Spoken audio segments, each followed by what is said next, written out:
Bonjour à tous, bienvenue sur My Travel Project. On se retrouve aujourd'hui pour la dernière vidéo de l'année et comme tu vois ça va être un petit peu chargé parce que je vais te faire une vidéo contenu de sac à dos, je fais mon sac avec toi, voilà à peu près le programme. Donc à l'heure où je filme cette vidéo, on est le 27 décembre et le 30 décembre, donc dans 3 jours, je pars dans l'ouest du Canada pendant à peu près 2 semaines. Donc je pars en voyage, je reste au Canada, mais je pars en voyage. Et je me suis dit que ça serait peut-être intéressant de te montrer ce que j'emmène avec moi dans un sac à dos cabine pour partir dans l'ouest du Canada en plein hiver. Parce que forcément, qui dit hiver dit affaires plus lourdes, plus d'affaires, affaires plus chaudes.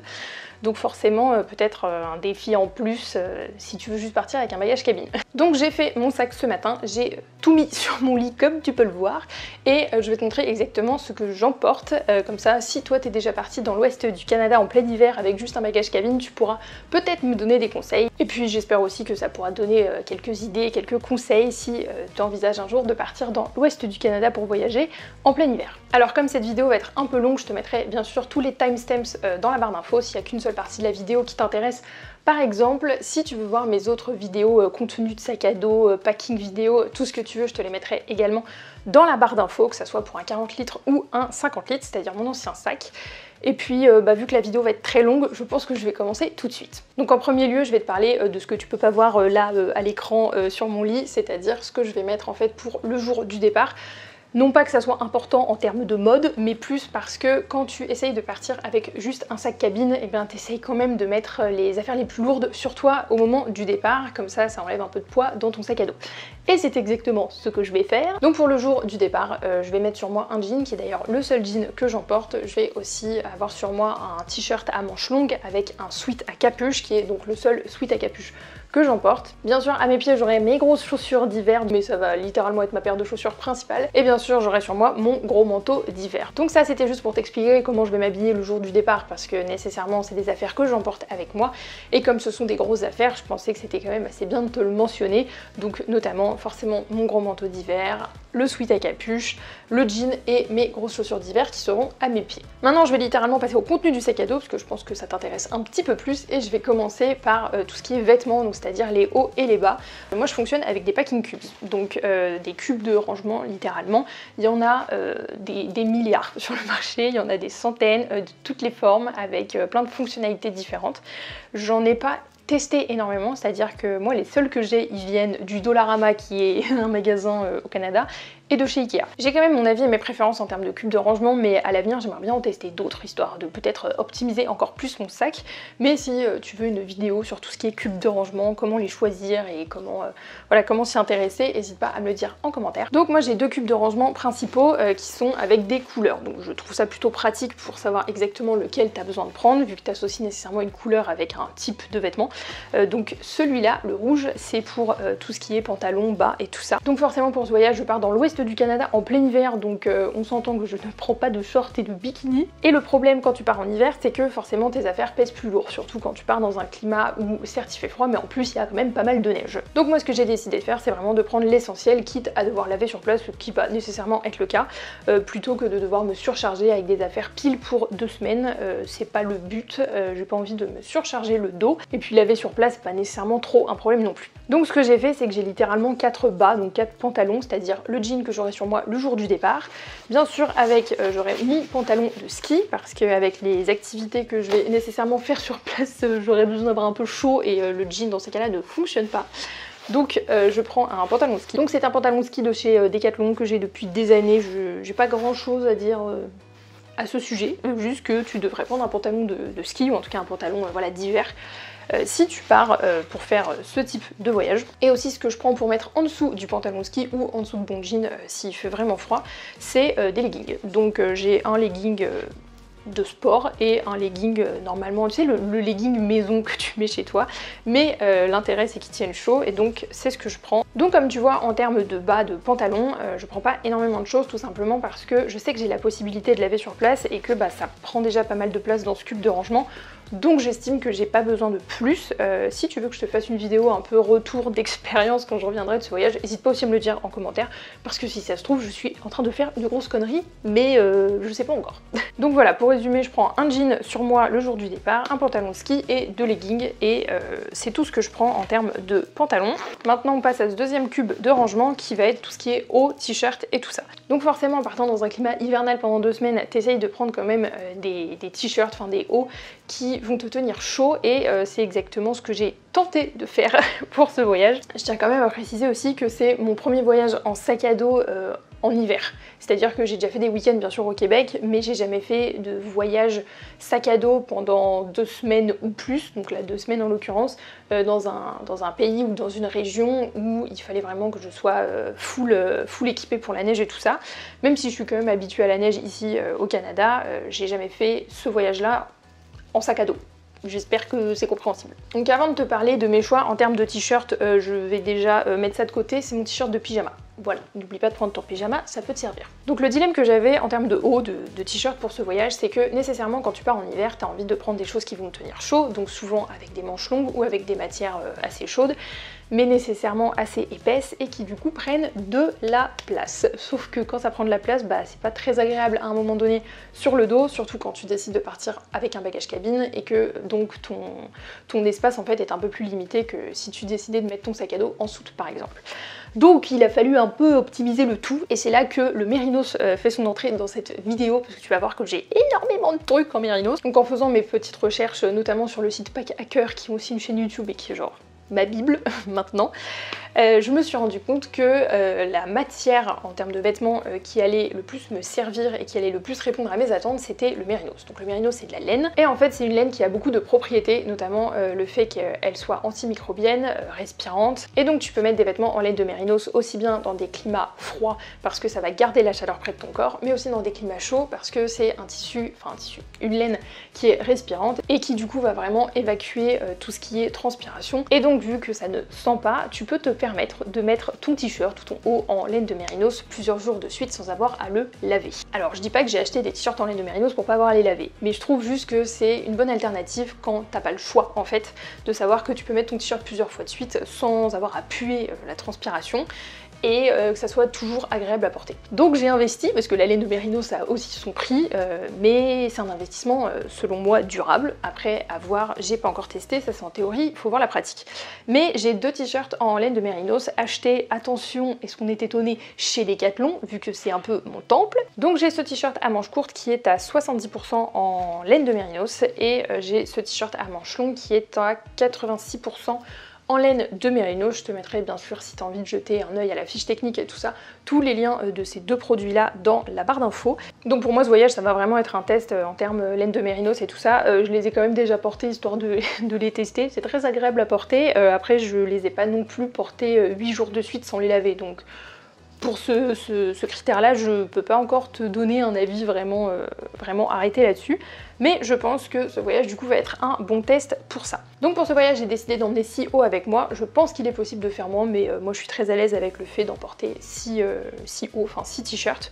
Donc comme je disais, j'ai mon t-shirt à manches courtes en laine de Mérinos, le t-shirt à manches longues en laine de Mérinos. Après j'ai 2 autres t-shirts à manches courtes, et j'ai 2 t-shirts à manches longues, dont un qui est un haut technique en fait que je mettais quand j'étais un peu plus jeune pour aller au ski, donc qui nécessairement tient bien chaud. Et l'autre t-shirt à manches longues que j'ai, il a un petit col qui permet de tenir ton cou au chaud, et en fait c'est une sous-couche à la base que tu mets donc sous les vêtements pour avoir bien chaud. Donc en termes de chaleur, je devrais pas avoir trop de problèmes je pense avec les vêtements que j'ai pris. Bien sûr je t'en parlerai en rentrant de ce voyage, mais voilà le tout en termes de t-shirt de haut en fait, pour partir dans l'ouest du Canada. Donc comme je te l'ai dit au début de la vidéo, sur moi le jour du départ j'aurai un sweat à capuche, mais j'ai décidé de prendre un autre pull aussi, histoire d'avoir le choix. C'est clairement pas obligatoire, je pense que tu peux très bien t'en sortir pendant 2 semaines avec un seul pull, là c'est c'est juste un choix de ma part. Donc je prends un pull en plus. Après avec moi je prends nécessairement une serviette microfibre, je l'ai depuis la nuit des temps, je pense que ça doit bien faire 6-7 ans que je l'ai et elle ne bouge pas. Donc je continue de l'utiliser. Et aussi c'est pas du tout le truc qui prend le plus de place quand tu la roules bien, franchement c'est un gain de place inimaginable aussi. Donc je prends cette microfibre avec moi. Pour finir avec les cubes de rangement, j'ai ce cube là qui a l'air énorme, c'est tout ce qui est sous-vêtements, brassière de sport et chaussettes de ski, donc c'est pour ça qu'il est aussi gros. Donc j'ai pris des sous-vêtements pour une semaine à peu près, toujours en tête que je laverai sur place. Et j'ai pris donc paire de chaussettes, dont des chaussettes de ski, d'ailleurs on la voit un peu en transparence là, elle est rose, elle est énorme, donc c'est pour ça que ce cube est aussi gros, d'habitude il n'est pas aussi gros, mais tout ça c'est mes sous-vêtements, chaussettes, brassières de sport, tout ça. Donc j'ai fini pour tout ce qui est cube de rangement, vêtements et tout ça. Donc maintenant je vais passer à la trousse de toilette, mais je t'en ai déjà parlé dans une vidéo, donc je vais pas trop m'étendre là maintenant sur ce que je mets dedans. Si tu veux savoir exactement ce que je mets dans ma trousse de toilette et quels sont mes choix en termes de produits dans ma trousse de toilette pour partir en voyage, je te mettrai le lien dans l'écran et dans la barre d'infos de ma vidéo sur ma trousse de toilette presque zéro déchet quand je pars en voyage.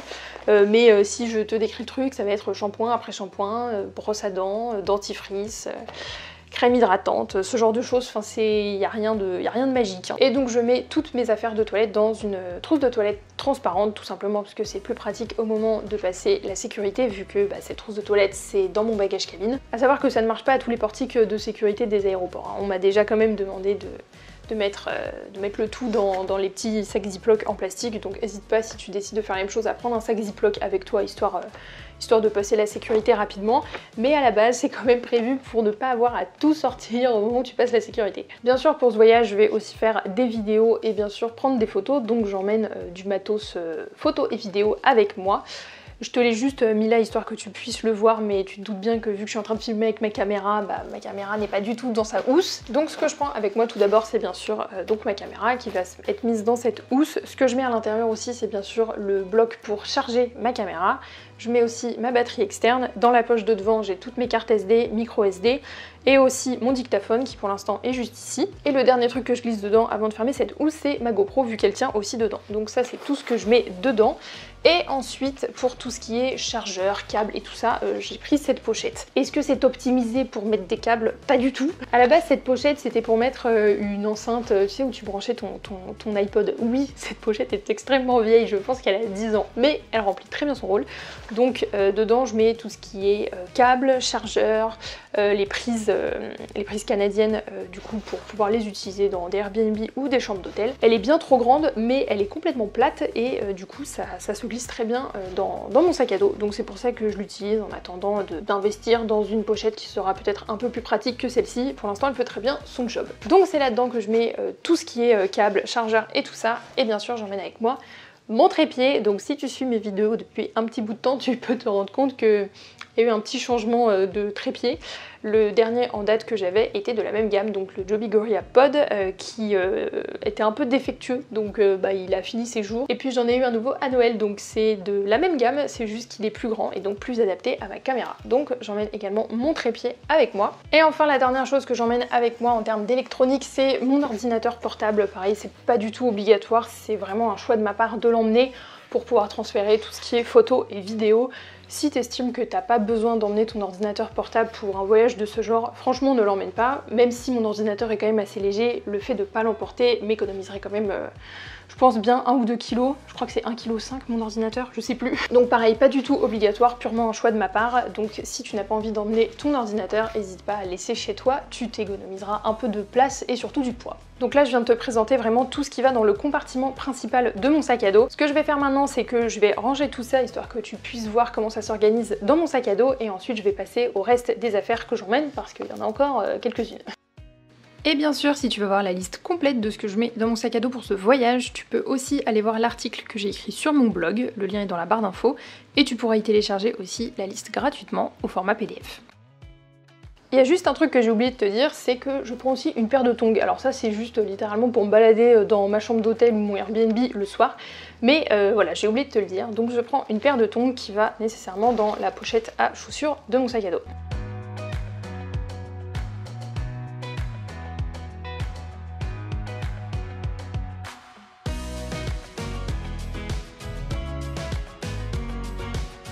Donc là c'est bon, tout le compartiment principal de mon sac à dos est rangé, donc comme tu vois il y a tout qui tient. Et donc là je peux le fermer sans aucun problème, ce que je vais pas faire pour le moment vu que j'ai encore des choses à te présenter. Donc je vais mettre mon sac à dos sur le côté et te montrer le reste de ce que j'emporte pour ce voyage. Donc le reste de ce que je vais te présenter maintenant, c'est tout ce qui va aussi aller dans mon sac à dos, mais que je vais très certainement mettre aussi dans mon sac à dos pliable. Donc c'est la première chose que je te montre. Mon sac à dos pliable, je t'en ai déjà parlé dans plusieurs vidéos que je te mets dans l'écran et dans la barre d'infos. Mais donc il part avec moi parce que c'est le sac à dos que je vais utiliser quand je partirai pour la journée, que ça soit pour faire une activité, pour découvrir une ville. Donc je l'emporte avec moi. Après, pour prendre l'avion, là dans 3 jours, le but c'est que tout ce que j'emporte soit juste dans mon sac à dos cabine et que j'ai juste à sortir mon sac à dos pliable si j'en ai envie. Mais pour l'instant, je vais rien mettre dans ce sac à dos pliable vu qu'il va aller emballer comme ça dans mon sac à dos. Donc je vais commencer par tout ce qui est devant moi. Je vais te montrer les petits trucs, vraiment les petites babioles que j'emporte toujours avec moi mais qui sont toujours dans mon sac en fait. Notamment par exemple une paille. Ça peut paraître un peu débile dit comme ça, mais en fait j'ai toujours avec moi une espèce de pochette où j'ai toutes ces petites babioles parce que je trouve toujours un moment où ça me sert. Donc je continue de les emmener et encore une fois ça prend pas beaucoup de place. Donc j'ai toujours avec moi une paille réutilisable. Bon, une lime à ongles, ça c'est peut-être pas utile tout le temps, mais j'ai toujours une lime à ongles avec moi. Et j'ai aussi des couverts réutilisables. J'en avais déjà parlé mais il y a longtemps, je crois que c'est quand j'étais encore au Brésil. J'avais des couverts réutilisables à l'époque. Je ne sais pas où ils sont passés. Honnêtement, je les ai cherchés partout dans toutes mes affaires, je les ai jamais retrouvés. Donc j'ai acheté un trio de chez Decathlon aussi parce que je ne trouve pas de couverts réutilisables, donc en inox, qui soit petit. Genre, je ne sais pas, si t'en trouves, dis-le moi, mais j'en ai pas trouvé. Et donc c'est un trio fourchette, couteau et cuillère et ils se clipsent tous ensemble, donc ça fait... Voilà, ça fait un petit combo tout petit. Donc je le mets également dans cette pochette là. J'ai avec moi mon fameux verre rétractable qui me suit et qui me sert depuis 2 ans et demi, donc je l'emporte toujours avec moi. Et avec j'ai un miroir, je ne sais pas pourquoi mais j'ai toujours un miroir. Donc ça c'est fait. Bien sûr avec moi j'ai des écouteurs, donc là ils sont dans leur petite pochette, mais voilà, des écouteurs pour écouter de la musique, regarder un truc téléchargé sur Netflix, écouter un podcast, bref, tu sais à quoi ça sert, des écouteurs. Après j'ai mon mini portefeuille et là tu te dis... Où est la pochette secrète? Non, je n'emporte pas la pochette secrète parce que pour ce voyage, ça c'est plus petit, ça va plus me servir. Je sais pas, je trouve que tu trouves mieux les cartes et que on m'a fortement recommandé de l'utiliser. Donc je l'utilise pour ce voyage. Là pour l'instant, tu peux juste voir ma carte opus qui est juste derrière, mais dedans tu peux mettre de l'argent, donc des pièces, des billets et aussi des cartes comme juste là. C'est tout petit, ça prend pas de place. Je pourrais même le ranger dans cette pochette si j'en avais envie. Pour l'instant, je vais juste le mettre sur le côté parce que je sais pas encore comment je vais organiser tous ces trucs là dans mon sac. Alors pour continuer après, très important surtout en 2020, une pochette où tu as des masques. Forcément c'est quelque chose auquel il faut penser maintenant, donc là j'ai pas mal de masques. J'ai aussi bien des masques chirurgicaux parce que certaines compagnies aériennes te demandent de porter un masque chirurgical dans l'avion que des masques en tissu, donc voilà j'en ai 2. Je les ai trouvés sur Etsy, si tu veux le lien n'hésite pas à me le dire, mais tu peux en trouver de plein de boutiques différentes et donc je les range tous dans cette pochette là qui n'était pas du tout dédiée à ça à la base, mais ma foi ça fait pile la bonne taille donc je l'utilise pour ça et donc je les range là-dedans forcément pour pas qu'ils soient en contact avec autre chose. Et donc voilà, ça c'est la pochette à masque. Après j'ai bien sûr des lunettes de soleil, alors là que tu partes au chaud ou en plein hiver, la réverbération du soleil sur la neige, du coco, c'est pas ouf. Donc prends une paire de lunettes de soleil avec toi. Bon, je l'ai mis dans cette vidéo mais je pense que tu t'en doutes. Je prends mon portable et pareil je pense que tu t'en doutes mais je prends mon passeport. Et enfin je vais finir avec les accessoires d'hiver indispensables quand tu pars en voyage en hiver dans l'ouest du Canada, mais j'ai envie de te dire dans l'est aussi. Donc je pense forcément à un bonnet et à des gants, mais pour ce bonnet... figure-toi que c'est aussi du mérinos. En vrai, je cherchais pas spécifiquement un bonnet en mérinos, mais je cherchais un nouveau bonnet, parce que celui que j'avais l'année dernière, et je pense que tu as dû le voir dans certaines vidéos, c'était un bonnet promotionnel de l'Office du tourisme des Laurentides. Autant te dire que c'était pas de la qualité de fou, et que ça tenait pas si chaud que ça, donc je me suis dit qu'il fallait que j'investisse un peu. Et j'ai trouvé un bonnet 100% en laine de mérinos, ça tient chaud, mais alors comme t'as jamais vu, pas de soucis quoi. Donc je prends ce bonnet, techniquement il sera très certainement sur ma tête pour partir, et puis après je le rangerai dans mon sac, mais je me suis dit que j'allais quand même t'en parler parce que je trouve ça important partant en plein hiver dans l'ouest du Canada. Après bien sûr j'ai une paire de gants, j'ai aussi une paire de moufles, mais je suis plus gants que moufles, donc c'est celle que j'emporte Pour ce voyage, n'hésite pas à prendre des gants qui tiennent bien chaud, hein, pas juste des petits gants hyper fins en laine, parce que quand il fait moins 30, les petits gants très fins en laine, c'est comme si t'en avais pas. Et enfin, pour continuer sur la série Sixteen a investi dans la laine de Mérinos comme jamais en 2020, ceci est un bœuf. En vrai, je sais pas si ça s'appelle un bœuf, parce que je crois que le bœuf c'est la marque, tu sais, comme quand tu dis Kleenex pour dire mouchoir, tu vois. En fait, c'est littéralement un tube que tu mets autour de ta tête et qui te sert d'écharpe. Et comme c'est en laine de Mérinos à 100% aussi, je crois, et bien forcément ça te tient chaud et tu peux t'en servir de plein de manières différentes. Donc tu peux le mettre autour de ta tête pour en faire une écharpe, tu peux aussi le twister pour en faire un bonnet, tu peux le remonter jusque sur ton nez si t'as pas envie d'avoir froid au nez par exemple. Déjà testé quelques soirs en allant me balader à côté de chez moi quand il faisait un petit peu froid et qu'il y avait un petit peu de neige. Testé, approuvé pour l'instant, à voir au bout de 2 semaines, mais pour l'instant j'en suis très satisfaite. Bien sûr, si j'ai des liens, je te les mettrai bien sûr dans la barre d'infos, mais en tout cas je te recommande vraiment au moins de regarder si c'est quelque chose qui pourrait te convenir. En tout cas, moi je trouve ça très très cool. Et donc la dernière étape, c'est bien sûr de ranger tout ça dans mon sac à dos. Honnêtement, je pense que tout ne va pas aller dans mon sac à dos parce que sur mon manteau d'hiver que j'aurai sur moi au moment du départ, j'ai énormément de poches aussi, donc par exemple tout mon petit portefeuille avec mes cartes va nécessairement aller dans ce manteau d'hiver et pas dans mon sac à dos. Pareil par exemple pour mon passeport ou encore mon portable. Mais il y a encore 2-3 choses à ranger, donc c'est parti, c'est ce que je vais faire maintenant.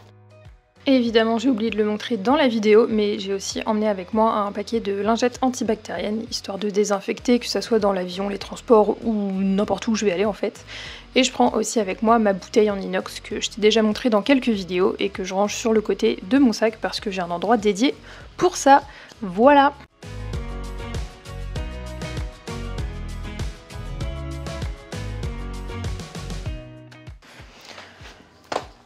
Bah voilà! En vrai, j'ai pas eu de mal à le fermer, donc je suis quand même assez fière de moi.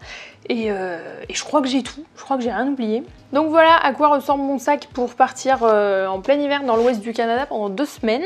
Donc j'aurai ça sur mon dos, je pense que j'aurai ça en article personnel en fait qui s'autorise avec les compagnies aériennes.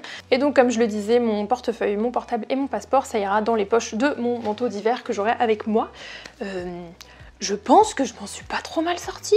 Je crois que j'ai rien oublié et j'ai réussi à fermer mon sac et je te mettrai dans l'écran quand je l'aurai pesé combien il pèse, mais je crois que pareil, il doit pas peser trop lourd. Donc, il n'y a plus qu'à partir maintenant. Donc voilà, c'est tout pour cette vidéo sur le contenu de mon sac à dos pour partir en plein hiver dans l'ouest du Canada. J'espère que ça t'aura plu, j'espère que ça aura été un contenu un peu informatif pour toi. N'hésite pas aussi à me dire dans les commentaires si t'es déjà parti faire un voyage en plein hiver, toi aussi au Canada ou même dans un autre pays mais en sac à dos. Et vu que c'est la dernière vidéo de l'année, j'en profite aussi pour te souhaiter une très bonne année 2021. J'espère qu'en tout cas tu seras là au rendez-vous pour les prochaines vidéos qui seront donc des vlogs dans l'ouest du Canada. J'espère que ça te plaira et que ça te permettra de commencer l'année du bon pied. En tout cas, merci à tous de m'avoir suivi pendant cette année et pendant toutes les années qui ont suivi. Ça me fait toujours plaisir de voir les commentaires, de voir les vues, de voir que vous êtes soit partis au Canada, soit ailleurs, parce que vous avez regardé mes vidéos. Donc j'espère que je pourrai continuer à vous faire un peu voyager en 2021. Et puis d'ici là, encore une fois, je vous souhaite un très bon réveillon, une très bonne année 2021. Et nous on se retrouve bientôt dans une prochaine vidéo. Ciao!